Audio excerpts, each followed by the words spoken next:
Why is it that the moment you stop chasing something, it suddenly becomes interested in you? Have you ever noticed how relationships, opportunities, even your own peace of mind seem to slip away the harder you grasp for them, only to return when you finally let go? There's something almost cruel about this pattern, isn't there? You want something desperately, maybe it's a relationship, a job, recognition, or simply the feeling that your life is moving in the right direction. So you chase it, you strategize, you worry, you control, you micromanage every detail. And yet, the more effort you pour into making it happen, the more elusive it becomes. Think about it. When was the last time you desperately wanted someone to like you? Remember how that felt? The constant checking of messages, the overthinking of every interaction, the way you twisted yourself into someone you thought they'd prefer. And what happened? They pulled away, didn't they? Or maybe they stayed, but something felt off, like they were responding to a performance, not to you. Now contrast that with those moments when you were genuinely content with yourself, when you weren't trying to impress anyone or achieve anything in particular. Suddenly, people gravitated toward you, opportunities appeared out of nowhere. Life felt effortless, almost magical. This isn't coincidence. This is the magnetic power of detachment. But here's what most people get wrong about detachment. They think it means not caring. They think it's about becoming cold, distant, or indifferent.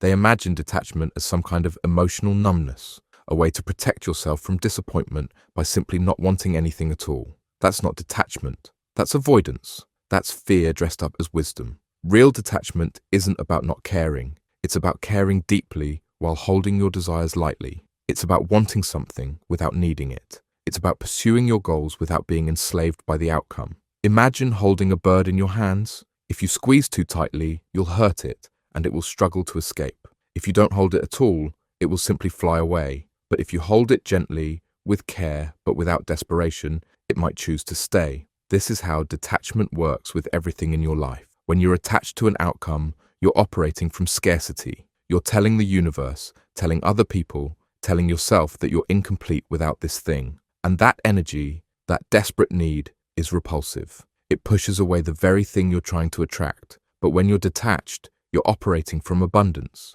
You're saying, I would love this, but I'm complete without it. And that energy, that self-sufficiency, is magnetic. People want to be around someone who doesn't need them, but chooses them. Opportunities flow to those who aren't desperate for them. You've felt this before, haven't you? Maybe it was in a job interview where you genuinely didn't care about the outcome because you already had other options. You walked in relaxed, authentic, confident, and they offered you the position on the spot.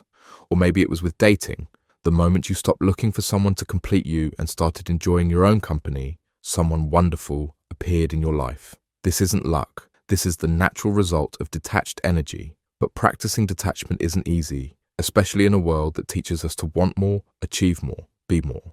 We're conditioned to believe that caring less means trying less, and that trying less means settling for less. The truth is exactly the opposite. Detachment allows you to perform at your highest level because you're not weighed down by the fear of failure. When you're not attached to being perfect, you can take risks. When you're not attached to being liked, you can be authentic. When you're not attached to controlling the outcome, you can focus entirely on the process. Think about the best athletes in the world. In those crucial moments, the final shot, the championship point, the game-winning play, they're not thinking about winning or losing. They're completely present, completely focused on what they need to do right now. They've practiced detachment from the outcome, which paradoxically gives them the best chance of achieving it. This same principle applies to every area of your life. In relationships, detachment means loving someone without trying to change them or control them. It means being fully present when you're together while maintaining your own identity and interests when you're apart. It means caring deeply about their well-being without taking responsibility for their emotions or decisions. At work, detachment means giving your absolute best effort without tying your self-worth to your performance reviews or comparing yourself to your colleagues.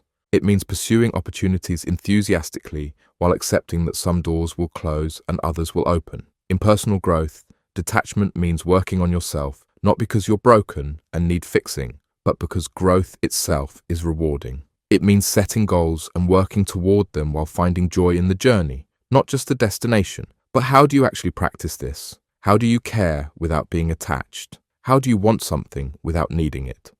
Start by recognizing the difference between wanting and needing. Wanting is expansive. It says, this would be wonderful to experience. Needing is contractive.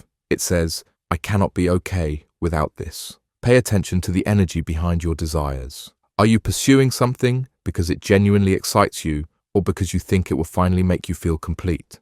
Are you chasing it from a place of joy or from a place of lack?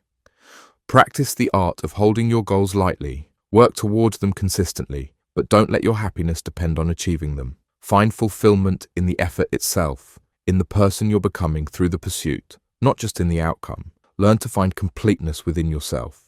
This doesn't mean you don't want connection, success, or growth. It means you recognize that your fundamental worth and peace don't depend on external circumstances. You're not trying to fill a hole with achievements or relationships. You're sharing your fullness with the world. And here's the beautiful paradox. The more complete you become within yourself, the more attractive you become to others.